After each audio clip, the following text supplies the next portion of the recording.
फिर इस चर्चा को आगे बढ़ाएंगे। बजट में मिडिल क्लास को टैक्स में राहत मिलने की उम्मीद तो है, लेकिन ये टैक्स स्लैब क्या हो सकता है। लेकिन सूत्र बता रहे हैं कि 12 लाख तक आय वालों को टैक्स में रियायत मुमकिन है। जी हां, 12 लाख तक की अगर आपकी आय है तो आपको टैक्स में रियायत मिल सकती है। 12 लाख तक वेतन भोगियों के लिए टैक्स रेट में कमी संभव है। मिडिल क्लास को राहत के लिए स्लैब में बदलाव संभव है। स्टैंडर्ड डिडक्शन जो है वो रकम बढ़ाने का ऐलान भी हो सकता है। अभी 50,000 है, इसे बढ़ा करके कितना सरकार ले जाती है ये देखना होगा।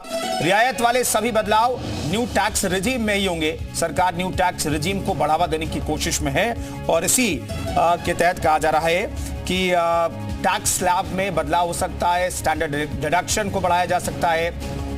जो 50,000 के आसपास अभी है उसे बढ़ा करके एक उम्मीद की जा रही है कि 1 लाख के आसपास भी इसे ले जाया जा सकता है। प्रोफेसर मोनिका हमारे साथ मौजूद हैं। प्रोफेसर मोनिका, दरअसल मैं ये जानना चाहता हूं सरकार के पास क्या ऑप्शन है। ये सरकार को 2 चुनौतियों पर काम करना है। एक तो भाई लोगों के जेब में पैसा भी रखना है, और चूंकि नेक्स्ट फाइनेंशियल ईयर 25-26 तक गवर्नमेंट ने और वित्त मंत्री ने टारगेट सेट किया है कि जो फिस्कल डिफिसिट है उसे हम 4.5% तक के आसपास ले आएंगे।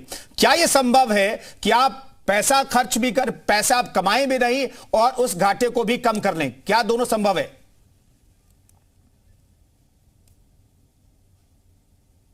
तो बहुत एफडीआई को अट्रैक्ट किया है और मैं चाहती भी हूँ कि अगर हम अफोर्डेबल हाउसिंग स्कीम लेके आ रहे हैं तो जो डेवलपर्स हैं उनको भी जीएसटी में छूट मिलनी चाहिए, जैसे कि सीमेंट हो गया या फिर आपकी जो टैक्स जो उनको क्योंकि अफोर्डेबल हाउसिंग के लिए आपको डेवलपर्स को इनवाइट करना ही पड़ेगा, और अगर अफोर्डेबल हाउसिंग आपको करनी है तो आपको डेवलपर्स को छूट देनी पड़ेगी, और जब आप उनको छूट देंगे तो बहुत सारे लग्जरी अपार्टमेंट्स भी बन पाएंगे और वो लग्जरी अपार्टमेंट्स को एनआरआई खरीदेंगे, तो एफडीआई इनफ्लो होगी। अगर एफडीआई इनफ्लो होगी तो हमारा वित्तीय जो भी हमारा फिस्कल डेफिसिट है वो कम जरूरी होगा ही होगा।